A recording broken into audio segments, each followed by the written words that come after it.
find him a wife. But Austin was going to be real hard because Alfie didn't know of any girl who would take him. Benji put the train in the bin Mom had given them for their toys. "Let's go wash our hands. Mommy bought a special brush." Benji was a good brooder, but sometimes he was too obedient and not angry enough. "Benji, how can you think of scrubbing your fingernails at a time like this?" "A time like what?" "A time that we're still sleeping in the cellar." "We have to sleep in the cellar. Dottie had a stroke, and now Mommy and Dottie are living in Mom and Dad's room. Mom and Dad have our room, and Abraham and Austin share a room. There isn't room for us to sleep anywhere else." Alfie growled. "I know that. That's why we have to get Austin out of the house. When Abraham gets married, Austin will be the only one left." "Okay," said Benji, as if he already knew it all, which he did. They'd talked about getting their brooder in out of the house ever since they were 8. "Benji, it doesn't seem like you care if Austin ever moves out." Benji scratched his head. "I care, but I really want to eat dinner, and I have dog poop under my fingernails." "Dog poop?" "Yeah, I was playing with Luane and accidentally put my hand in his poop. I wiped most of it off on my pants, but there's still some under my fingernails." Alfie pinched his lips together. No wonder it smelled so bad down here. "Before you scrub your fingernails, we need to talk about Austin.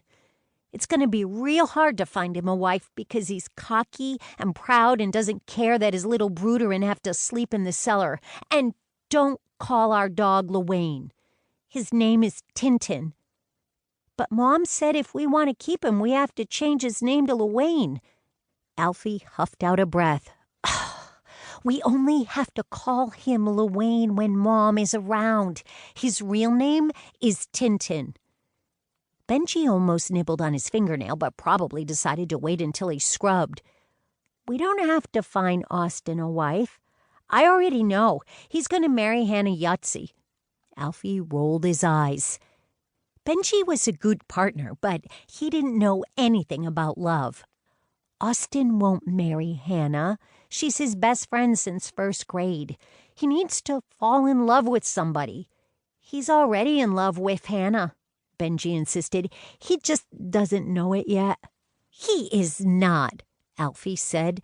"He's more interested in Priscilla Lambright. She stares at him all the time in Gamay." "Even during the prayers?" Alfie shrugged. "I don't know. I don't open my eyes." "I'm going to look next time." Alfie frowned. "The bishop will catch you." "Nay, he won't. He never opens his eyes." Benji shifted his feet. "Probably." "Even if Priscilla doesn't stare at Austin during the prayer, she likes him, and that's as good as we're going to get because she's the only girl who might be willing to marry him. I have a plan, and we're going to make them fall in love. They'll get married, Austin will move out, and we'll get our room back. If we hurry, Austin and Abraham can have a double wedding. We'll kill 2 birds with 1 stone. We shouldn't kill birds. Mom says they are God's creatures and don't hurt a soul. Except sometimes they poop on people and eat their apricots." Benji was a good partner, but sometimes he had trouble concentrating on the plan. "We're going to make Austin fall in love with Priscilla Lambright, and we've only got a few weeks to do it if we want a double wedding." "What's a double wedding?" "That's when 4 people get married at the same time." Benji squinted at Alfie.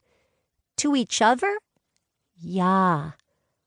"Priscilla works at the library. We should tell Austin to go check out some books." Benji shook his head. "Austin is going to marry Hannah Yutzy." Alfie clenched his teeth. He wasn't going to let Benji change the plan. "Priscilla is prettier than Hannah." "She is not." It was no use arguing about that. Hannah was prettier, and she smiled all the time. Priscilla never smiled, but Alfie wasn't about to admit it. They are both as pretty as each other, but Priscilla knows how...